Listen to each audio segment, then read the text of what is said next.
கீழ்காணும் சொற்களை அகர வரிசைப்படுத்துக. சினம், சீற்றம், சூடு, செழிப்பு, சேவடி. சீச்சி, சு, சே, சே. அந்த வரிசைப்படி. குறில்நெடில் மாற்றம், பொருள் வேறுபாடு அறிக. கொடு, கோடு. கொடு தருதல், கோடு நேராக வரைதல். அம்பலத்தான் பெயர்ச்சொல்லின் வகை அறிக. சினைப்பெயர். சொற்களை ஒழுங்குபடுத்தி சொற்றொடராக்குக. நம்மாழ்வார் 12 ஆழ்வார்களுள் ஒருவர். மகிழ் என்னும் வேர்ச்சொல்லின் வினையாளனையும் பெயரை தேர்ந்தெடுக்க. மகிழ்ந்தவன். ஒலி வேறுபாடறிந்து சரியான பொருளை எழுதுக.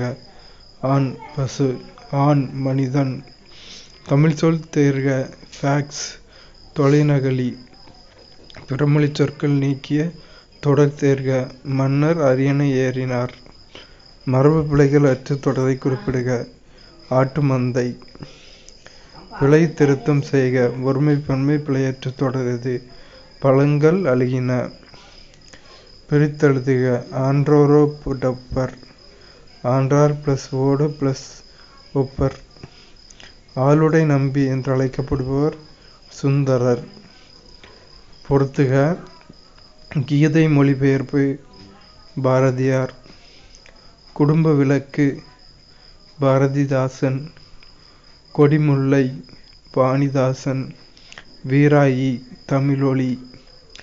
வினைமுற்று பெயர்ச்சொல் வினைச்சொல் ஆகிய இவற்றினை பயனிலையாக கொண்டு முடிவது முதல் வேற்றுமை. ஓமையால் விளக்கப்பெறும் பொருள். மோப்பக்குலையும் அனிச்சம். விருந்தினர்.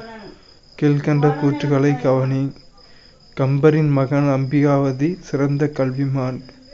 அம்பிகாவதி கோவை என்ற நூலினை எழுதியவர் அம்பிகாவதி. அம்பிகாவதி கம்பரின் மகன். எல்லாமே சரி. இதில் அல்லல் படுப்பதும் எவரோடு பழகினால் தீயினத்தார். அடுத்தது பொறுத்துக. காஞ்சி பிள்ளை தமிழ். கம்பர். அம்பிகாபதி கோவை. ஒரு நிமிஷம், கொஞ்சம் கட் ஆகிட்டு பார்த்து சொல்கிறேன். அம்பிகாபதி கோவை.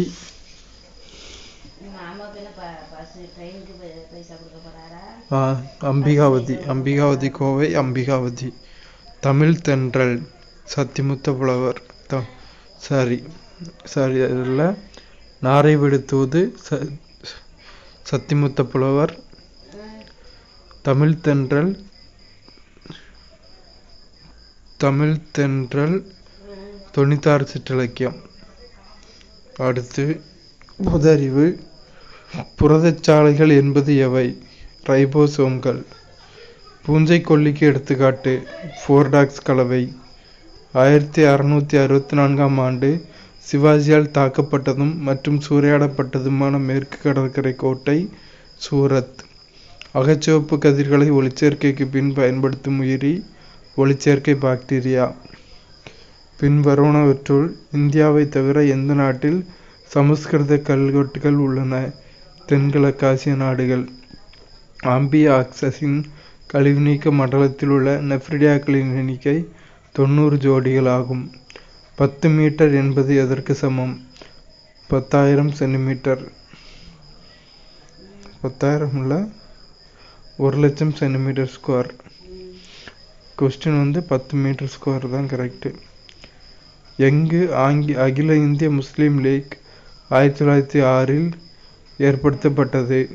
டாக்கா. வருவாய்த்துறையை சோழ நாட்டில் எவ்வாறு வளைத்தனர்? புறவு வரி. பொறுத்துக. பனி புயல், வளிமண்டல பேரழிவு, ஆழி பேரலை, நீரியல் பேரழிவு, அணு விபத்து, மானுட பேரழிவு, தொற்று நோய், சுகாதார பேரழிவு. கல்கத்தாவில் உள்ள இந்து கல்லூரியை நிறுவியவர் டேவிட் ஹேர். திறன் மேம்பாட்டு கல்வி திட்டம் இதை எந்த நிறுவனம் கையாள்கிறது? NUEBA. எந்த நகரம் ஆசியாவின் டெட்ராய்டு என்று அழைக்கப்படுகிறது? சென்னை. திறன் மேம்பாட்டு கல்வி திட்டம் இதை எந்த நிறுவனம் கையாள்கிறது? NUEBA. எந்த ஆளுநர் பிரிட்டிஷ் ஆட்சியின் கீழ் கண்ட பேரரசர் என்று அழைக்கப்பட்டார்? Robert Clive. ஒரு ஆசிரியர் சில இனிமையான தூண்டுதலின் உதவியுடன் ஒரு சிக்கலான யோசனையை கற்பிக்க முயற்சிக்கிறார் மற்றும் பல்வேறு சூழ்நிலைகளை மீண்டும் பயன்படுத்திய பிறகு மாணவர்கள் கற்றல் முறையை விரும்புகிறார்கள். இந்த முறைக்கு அடிப்படையான கோட்பாடு பகுத்தறிந்து கற்றல் முறை. எக்ஸிட்ரோனியம் என அழைக்கப்படும் புதிய துகள் யாரால் கண்டறியப்பட்டது? பெர்ட் ஹால்பர். அவ்வளோதாங்க.